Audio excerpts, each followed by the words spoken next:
But what do you do if you didn't take multiple images? What if you only took one photograph, or something happened with the other one or two photographs you're going to use for HDR that render them unusable? Maybe you had the wrong exposure setting, or maybe somebody nudged you while you were taking the photo and you hadn't realized. Several things that might have happened. So this is a photo that I'm going to use for single image HDR. Now you can't do this inside Lightroom, you have to take this over to Photoshop. But how do we know if this is going to be suitable for that?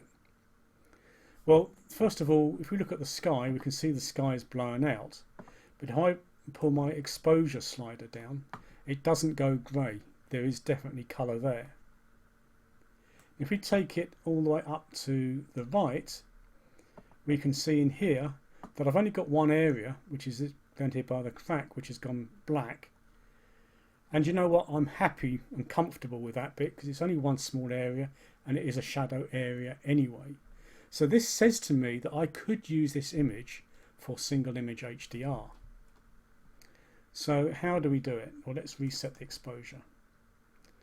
So the first thing I need to do is I need to create a copy of this photo. If I right click on here and we choose create virtual copy, this is creating, well, as it says, it's a virtual copy. It's not a real copy. If you look on your hard disk, you won't find two copies of this file. You'll only find one. But Lightroom is saying, well, you told me to create a virtual copy, so here's a pretend version based around the original image. Let's select the original image, and I'm going to process this for the water and the shadows. So we'll open up the shadows. Maybe we'll push the exposure up just a little bit as well. Of course, pushing the exposure up is going to further blow out the sky. That might be just a little bit too much. Let's just pull that down a little bit, somewhere around there. Let's just adjust my black point. That'll help brighten it up a bit as well. So if we look at my histogram, we can see in here that I've got nothing which is showing as being clipped. I know that area is going to end up as being black in the result, but I'm happy with that. I don't mind that at all. Now we'll select the second image, and what we're going to do in here is process this for the sky. So let me click on my highlight warning. We'll switch off the black one because all we're interested in is this area up at the top. And so for this, we're going to pull down the exposure a little bit.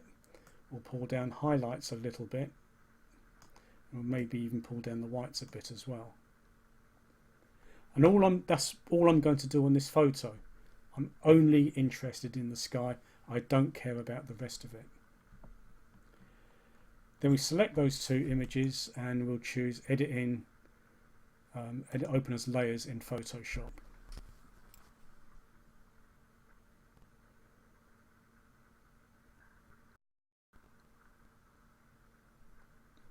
And then all we're going to do here is exactly the same thing that we did with two images. So we'll put the light image at the bottom and make sure it's selected.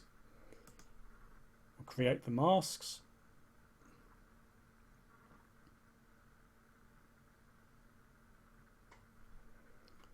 I'm going to select, in this case again, probably Brights 3. So Control or Command click, select RGB. Select the dark layer and make it visible. Click on Add Mask. Add Mask is this down here. And that's added my mask. Again, we might just paint out the areas on the dark image that it's selected on the mask.